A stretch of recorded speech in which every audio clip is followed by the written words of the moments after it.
Welcome to Betrayal and Revenge. I'm your storyteller, and today I'll take you on a journey of secrets, lies, and payback. Make sure you stay with me until the very end. You won't want to miss how it all unfolds. And when it's over, I'd love to hear your thoughts, so drop a comment below and let me know what you think.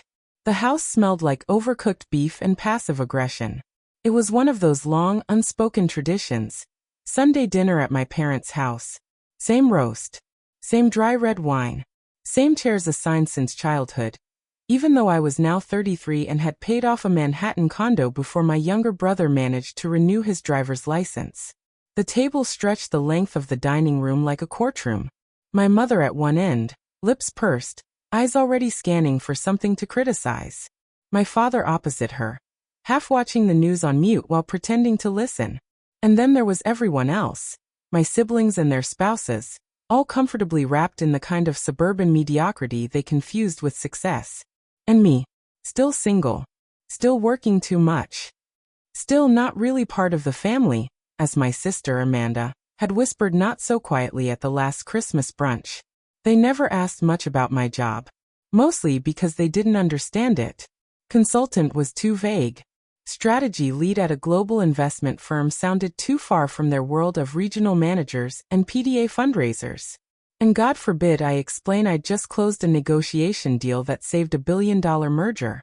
To them, I was still the girl who didn't go to law school, who left her college boyfriend, who acted like she was better than everyone because she once flew first class to Tokyo for work. I'd long stopped correcting them. This Sunday was no different. Amanda was droning on about her son's science fair project, making it sound like he'd built a rocket for NASA.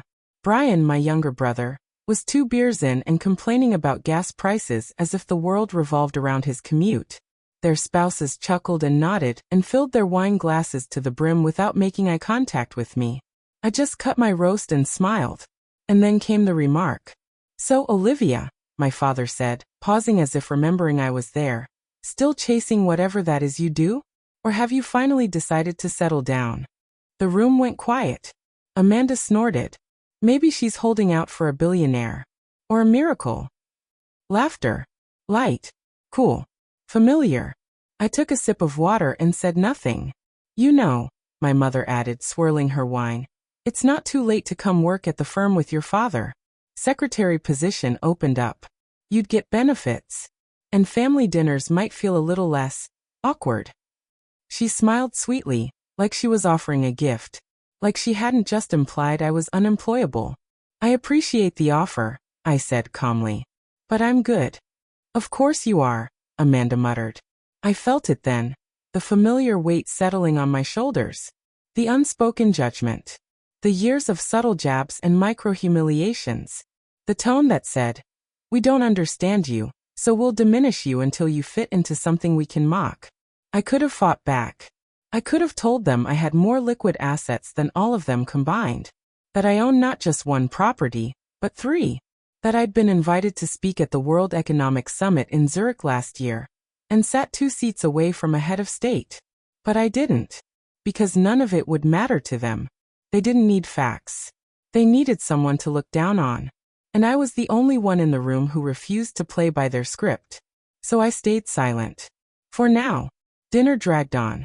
Conversation returned to Amanda's upcoming vacation, Brian's complaints about HOA rules, and my father's story about how his boss, big shot corporate guy, was flying in next week and might join one of the family dinners just to see how real people live.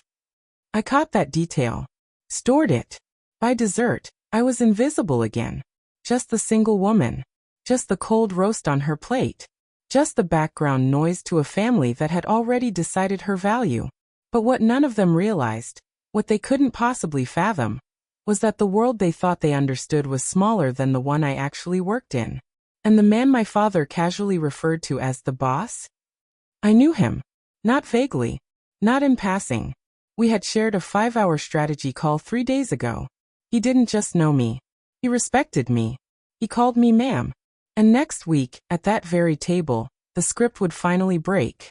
The week leading up to the dinner moved like smoke, slow, hazy, impossible to hold. Yet every moment carried a sharp edge. The kind of tension you feel before a storm, When the sky hasn't broken yet but the air tastes metallic. I didn't need to check the weather. I knew what was coming. My father's boss, Mr. Langford, was flying in from Chicago for a quarterly review and had expressed interest in meeting the people behind the team. My father, of course, took that to mean a photo op dinner at home, where his family would be paraded like trophies from a bygone era. He called me on Monday to make sure I was coming. "You'll be there this time, right?" he asked, trying to sound casual. "I usually am," I replied, letting the implication hang in the air. "Well, this is a little different. I want things to go smoothly." "Meaning what, exactly?" He hesitated. "Just don't make things awkward." I could have laughed, but I didn't. Instead, I looked out the window of my 35th floor office, where the skyline blinked back at me in steel and glass and confidence I'd built myself. I leaned back in my chair, glanced at my calendar, and replied, "Sure, Dad.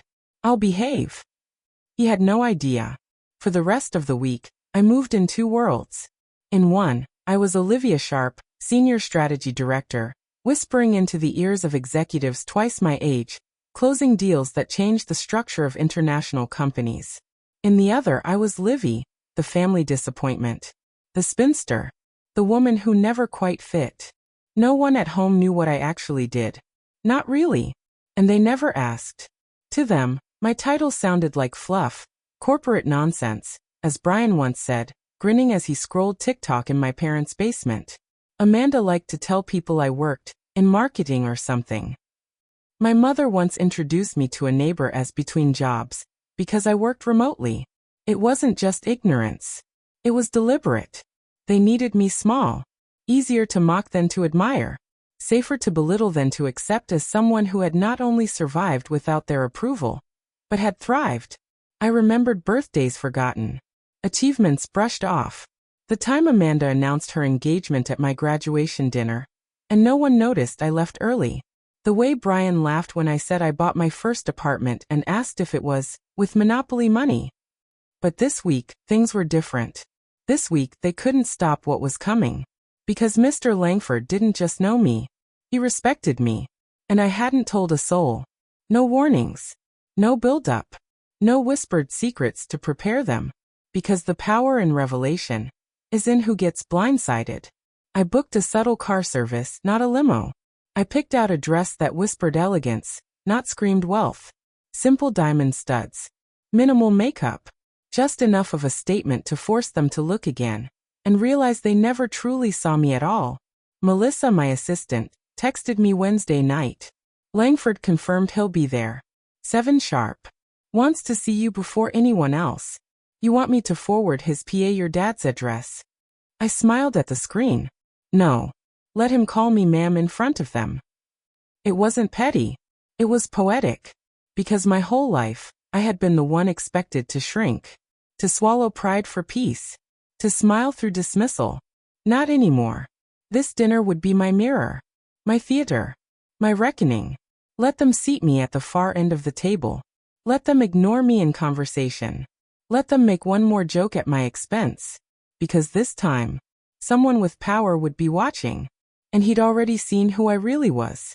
Sunday arrived like clockwork, just as it always had.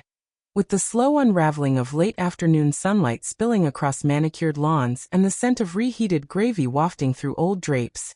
From the outside, the house looked like any other suburban dream. 2 stories, brick facade, carefully trimmed bushes flanking a freshly swept driveway. But for me, it had always felt like a stage. And tonight, the audience would be forced to see the play unfold differently. I arrived precisely 6 minutes early. Not too early, no eagerness. Not too late, no apology. I stepped out of the black car in tailored navy, heels silent on the walkway, a bottle of aged wine in hand and a calm, deliberate smile. As I rang the doorbell, I could hear laughter echoing from inside. Familiar, distant, already full of the kind of joy they reserved for one another, but never for me. Amanda opened the door, her face faltering for a fraction of a second before returning to its performative warmth. "Olivia, you made it," she said, as if I hadn't been expected. "I did," I replied simply, stepping inside. The house hadn't changed. The same framed family photos. Every vacation and school recital documented except mine. The same sofa with the slight stain from Brian's college party. The same live, laugh, love plaque in the hallway that no one in this house had ever truly meant. Dinner's almost ready, my mother said from the kitchen, not looking up. Just in time. Amanda handed me a half-filled glass of wine like a prop. I held it politely but didn't drink. In the dining room, the table was set. Same placements. Same hierarchy. Amanda to the right of my father. Brian on the left. Their spouses opposite. I was seated at the far end, near the sideboard stacked with extra napkins, like an afterthought or a guest at someone else's celebration. We weren't sure if you'd show, Brian said with a smirk as I sat. I always do, I answered, tone flat. Well, we figured you might be jetting off somewhere important. You're always so busy with whatever it is you do, Amanda added, pouring herself more wine. My mother walked in, wiping her hands on a towel. Did you bring a date? No. Pity smile. I didn't flinch. I hear Dad's big boss is coming, Amanda said, twirling her fork. Should be interesting. Hope he doesn't mind our little chaos.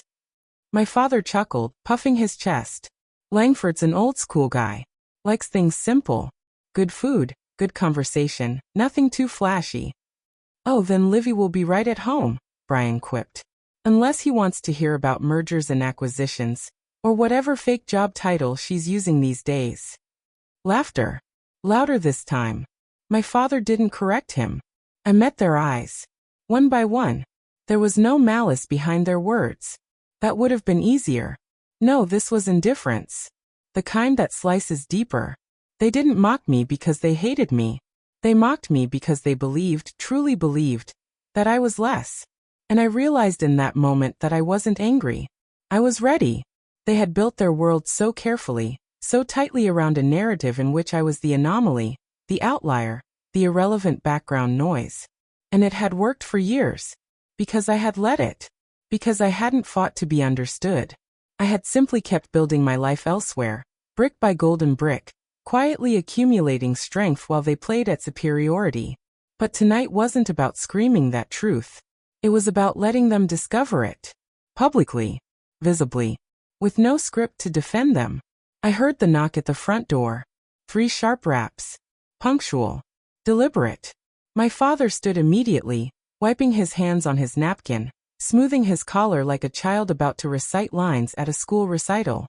Must be him, he said, and strode toward the hallway. The room quieted. Forks paused midair. Amanda adjusted her blouse. Brian rubbed his jaw and sat up straighter. And I stayed perfectly still. The moment stretched. And then, from the entryway, his voice, smooth, authoritative, practiced. Evening, Mr. Sharp. Thank you for the invitation. My father responded, already sliding into his performance. Welcome, Mr. Langford. We're honored to have you. And then, Langford said it, loud enough for the entire hallway to hear. Where's Miss Sharp? I believe she's expecting me. A ripple. Not a tremor, a fault line. My father faltered. Yes. She's in the dining room. Langford appeared a moment later. Towering, sharp suit, no-nonsense gaze. But his expression shifted the second he saw me. A small smile. A respectful nod. And then in front of everyone. Ma'am, he said warmly. Thank you for making time. The silence was total. Wine glasses frozen midair. Amanda blinked. Brian actually dropped his fork. And I just stood. Walked over. And shook his hand like the equal he already knew I was. Langford's presence was like a flame in a room soaked with gasoline. He didn't have to raise his voice. He didn't have to say anything dramatic. All he did was step into the room, turn toward me, not my father, and extend his hand with a slight nod of deference.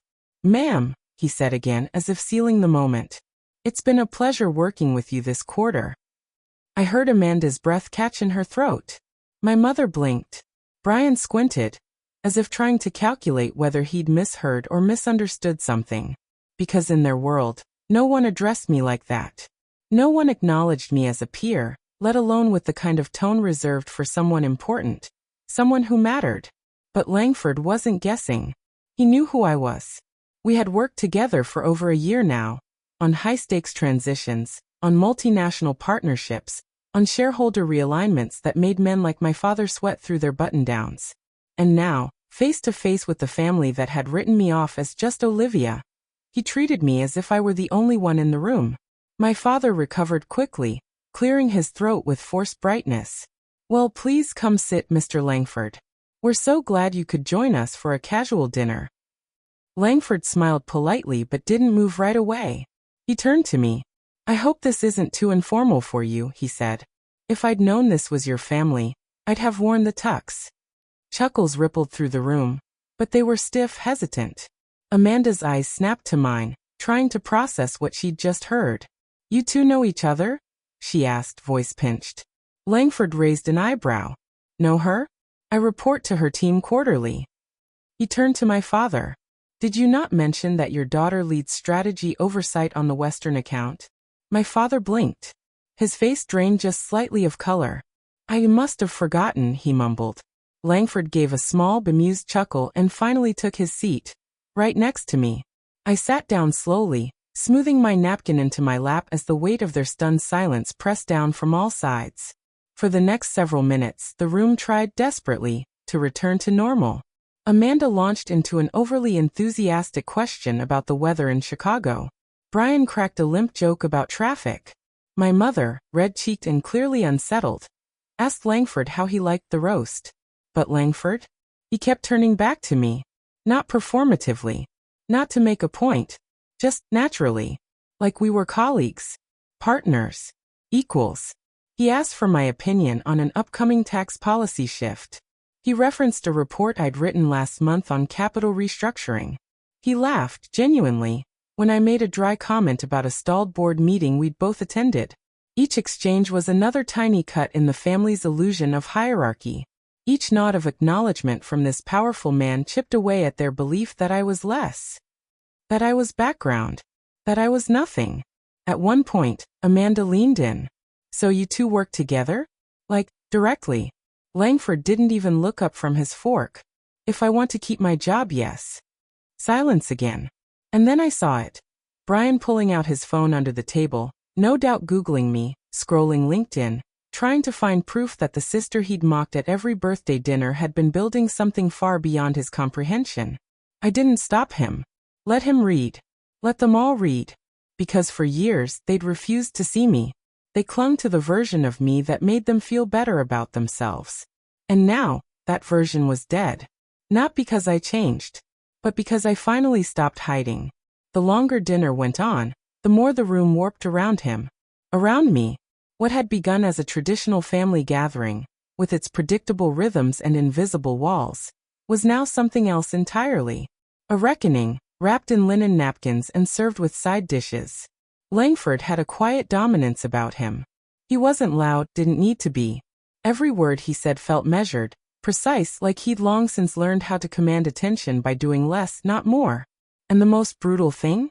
He didn't realize what he was doing to them. Because to him, showing me respect wasn't strategy. It was truth. "So," my father said, his voice tighter than earlier, "what brings you to our little town?" Langford sipped his water and shrugged lightly. "Your daughter's quarterly presentation. Her division leads one of our firm's fastest-growing sectors. It's been illuminating." He turned to me again. "You weren't kidding when you said your family likes to keep things modest." A flick of his eyes toward the room, toward the framed pictures, the dog-eared tablecloth, the undercooked vegetables. Amanda tried to laugh, but it came out thin, nervous. "Wait, so you work directly under her?" she asked again, desperate to close the gap between what she believed and what was unraveling. Langford glanced at her, confused. "Under her? No. We collaborate. I don't think in under and above. She's one of the most effective minds I've worked with.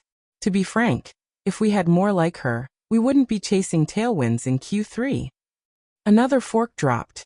This time it was my mother's. She quickly bent to retrieve it, hiding her face behind the edge of the table. My father cleared his throat again. I wasn't aware Olivia had risen so far in the company. I turned my gaze to him and offered a smile. "You never asked." There was a long silence. Langford looked between us, finally realizing something deeper was happening beneath the roast beef and clinking cutlery. "You didn't mention her work?" he asked my father, politely confused. "She presented a 3-quarter strategy to the board last month. It set the tone for our regional goals. Frankly, I assumed she came from a family of strategists." The room burned. Amanda looked pale. Brian, scrolling under the table again, turned the screen toward his wife with a flick, probably showing her my bio, my board affiliations, the international conferences, the financial journals. My mother finally spoke. "I suppose Olivia likes to keep work separate from home." Langford looked at me. "Do you?" I held his gaze, voice smooth as satin. "I tried. But home made it clear it wasn't interested." He nodded once. Pity. Another blow. This one sharp. Because now it wasn't just me who sounded disappointed. It was him. A man their social circle would bend over backwards to impress was now quietly, subtly ashamed of them. And for the first time, I saw something shift in Amanda's eyes. Not disbelief. Not confusion. But fear. The kind of fear that comes when someone realizes they've misjudged not just a person, but the entire foundation of their own identity. Because if I wasn't the loser, then what did that make her? Her mouth opened. Closed. She fumbled with her glass, then blurted, "Well, I guess that makes Livy the success story of the family." She tried to smile. It was the wrong move. Langford cocked his head. "You say that like it's news." Silence. Brian let out a low whistle, shook his head and muttered, "Jesus." And then Langford leaned back, completely unaware of the tectonic shift he was creating. "Olivia," he said casually, "I was going to wait till Monday, but would you consider taking lead on the Eastern expansion team? It would mean relocating one of our satellite offices under your jurisdiction. Full regional control." The table went still. I nodded calm. "I'll have my assistant review the proposal. But yes, I'm interested." My father looked like he'd swallowed glass. Amanda looked ready to cry. My mother couldn't meet my eyes. I hadn't raised my voice. I hadn't listed my accomplishments. I hadn't demanded recognition. I had just let truth do its work. And the truth, it turns out, was more destructive than revenge could ever be. Because they didn't just lose their illusion. They lost the comfort of underestimating me. The air in the room had thickened to a silence so sharp it could have sliced through bone. Every clink of cutlery, every polite sip of wine, now carried weight. My family sat across from me like strangers, bewildered, fragile, exposed. They were no longer sure how to look at me. And for the first time in my life, that was exactly how I wanted it. They'd never seen me for what I truly was. They hadn't needed to. I had been useful in only one way, as a contrast. The less successful one. The unmarried one. The woman who spent too much time on her laptop and not enough living life. They'd needed me small so they could feel big. But now, they were shrinking before my eyes. Langford, unaware of the small domestic earthquake he'd caused, or maybe fully aware and letting it happen, leaned in again, cheerful. "So, do I get a tour of your hometown? I imagine you could show me all the corners I'd miss without you." I smiled lightly, tilting my head. "I think a few people here would be more than happy to give you the grand family version." "Oh," he said, eyes dancing. "But none of them closed 2 8-figure deals last quarter." He didn't even look at Amanda. Or Brian. Or my father. They flinched anyway. The food was barely touched. Conversation died and came back like weak radio static. My mother asked twice if anyone wanted dessert. No one answered. And then Amanda, grasping, desperate, turned to Langford and asked the one question I'd been waiting for. "So, you really didn't know Dad and Livy were related?" Langford furrowed his brow. "I had no idea." He turned to me. "You never mentioned it." "Didn't seem relevant," I said, dabbing my napkin. He smiled. "You're right. Performance is what matters." The quiet that followed was unbearable. So I broke it softly. "You know," I said, setting down my glass, "it's funny how people decide what's relevant and what's not." Everyone turned to look. For years, I've been asked to leave my job at the door, to be more like everyone else. I was told I was too private, too cold, too distant. I looked at each of them. I thought maybe if I just stayed silent long enough, I'd finally earn a seat at this table, not just physically but emotionally. But I've realized something tonight. I paused, letting it sit. I don't want that seat. Not if it means pretending I'm less than I am to make the rest of you feel more than you are. Amanda's face twisted. Oh, come on. I'm not finished, I said quietly. She fell silent. Langford sat back, watching like a man front row at a play he hadn't realized was a tragedy. I've watched each of you mock my work, diminish it, repackage it as some vague career path that never quite counted. I've heard the jokes, the dismissals, the jabs just for fun. And I let it happen, because I thought that was love. I thought tolerance was family. My voice didn't rise. It didn't need to. But it wasn't love. And it sure as hell wasn't respect. Brian scoffed, uncomfortable. We were just messing around. You always took things too seriously. No, I replied, turning to him. You always took me unseriously. That's the difference. The table froze. Amanda pushed her plate away. So what, Livy? You're successful now and want to rub it in our faces. I leaned forward, calm. No. I was successful 5 years ago. I just didn't see the point in explaining myself to people who'd already decided I was nothing. And then I delivered the cut, not with venom, but precision. But tonight reminded me why silence helps no one. Because silence makes people like you think they were right. Langford looked at me, impressed. Maybe a little odd.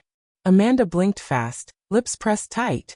My father spoke finally, his voice low. You're still our daughter, Olivia. No, I said gently. I'm your daughter by blood. But family is earned. And in that moment, I realized something vital. I didn't need revenge. Because the truth was the revenge. Letting them sit with it. Letting them squirm under the realization that their favorite target had left them behind a long time ago. And thrived. The house felt smaller now. Not because it had changed, but because I finally saw it for what it truly was. A well-furnished illusion, carefully staged for appearances, but hollow in its foundation. And they were actors caught mid-performance, finally realizing the audience had changed. Langford stood, breaking the thick silence. I should be going, he said, adjusting his watch. I've got a morning flight, and I imagine Olivia does too. My father jolted. We could talk a bit more, maybe go over. Langford raised a hand, polite but firm. We'll speak Monday. At the office. And then he did it again. He turned to me, not my father, and added, You and I can align before the regional call. I nodded once. I'll send a brief. Amanda stood as well, rushing forward, her smile too wide, too fast. It was so nice to meet you, Mr. Langford. Truly. Langford's expression didn't change. You too. He offered a polite handshake to my father, a shallow nod to my mother, and then walked to the door beside me. The hallway was quiet. He paused just before stepping outside. You were magnificent, Olivia. I gave him a small smile. Thank you for seeing me. He chuckled. You've made it impossible not to. And with that he left. I didn't return to the dining room immediately. I lingered by the door, taking in the feel of the house, the smell of roast cooling, the faint hum of appliances, the ghost of a childhood that never quite felt like mine. When I stepped back in, all eyes turned toward me, and for the first time they looked up. Not down, not sideways. Up. Amanda's expression had changed. Not just from confusion to shame, but to panic. I didn't mean any of it, you know. We've always loved you, Livy. You just kept your distance. I sat down slowly. You don't get to rewrite the past just because it's inconvenient now. Her eyes filled with tears. But your family. No, I said again. Your relatives. Family requires effort. Respect. You've shown me neither. My father spoke, his voice unusually soft. You're right. We failed. It was almost enough. Almost. But then Brian muttered.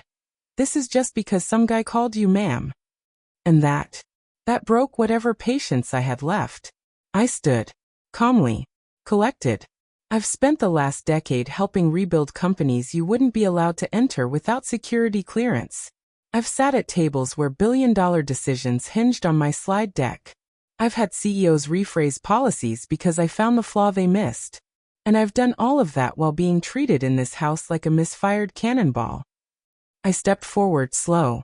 This isn't about a title, or Langford, or that you forgot to mention I existed. It's about the fact that I no longer need your approval. Amanda backed up a step. I faced my parents. I'll send someone next week to pick up the rest of my things. I won't be coming back. My mother reached for me. Olivia, wait. I met her eyes. And this time there was no softness. No. And then I turned to the table. And one more thing. Don't use my name in stories you tell your friends unless you're willing to admit the part where you buried it. Silence. They couldn't stop me. Because they'd already lost me. Not tonight. Years ago. Tonight just made it official. The next morning, the sky was clean and pale blue, as if the universe had pressed the reset button just for me. Sunlight streamed through the windows of my condo, brushing across my glass desk, my deep green velvet couch, the shelves of awards and white-spine journals with my name in their acknowledgments. My space. My peace. I sat with my coffee, not needing it for energy, just enjoying the heat in my hands. For the first time in years, I felt something I hadn't realized was missing. Unburdened. No more wondering if I was enough. No more shrinking myself to fit someone else's comfort. No more trying to be the good daughter, when that role was written with invisible ink and 1,000 silent expectations I never agreed to. My phone buzzed. A message from Amanda. I'm sorry. Can we talk? I let it sit. Unread. Unanswered. Because I knew what that conversation would be. A cycle of justifications. The we didn't know. The we didn't mean it. The we always loved you. But love without respect is just decoration. And I'd grown out of accepting crumbs dressed up as cake. Instead, I opened a different message. Langford's assistant had sent over the Eastern expansion proposal. Salary. Title. Relocation options. All aggressive. All earned. I typed a quick response. Let's proceed with New York transition. I'll build the team. Then I paused. And added. P.S. No need for family references on my internal profile. Let's keep it professional. I hit send. And just like that, I deleted the last invisible thread that ever tied my identity to people who only valued me when others did first. That evening, I packed 2 boxes. Not of belongings, but of memories I no longer needed to carry. I labeled them simply, before. Later, I met my closest friend at a rooftop bar downtown. You look different, she said, handing me a drink. I smiled. I buried a version of myself last night. Gave it a proper funeral. She raised her glass. To the resurrection. We clinked. And as I looked over the skyline, a city that had never asked me to be smaller, I knew I wasn't running anymore. I wasn't escaping them. I was choosing myself. Thank you for listening to this story until the very end. If you enjoyed it, don't forget to subscribe to Betrayal and Revenge, give us a like, and hit the bell so you won't miss new tales. Share your thoughts in the comments. I value your feedback. See you in the next stories of Betrayal and Revenge.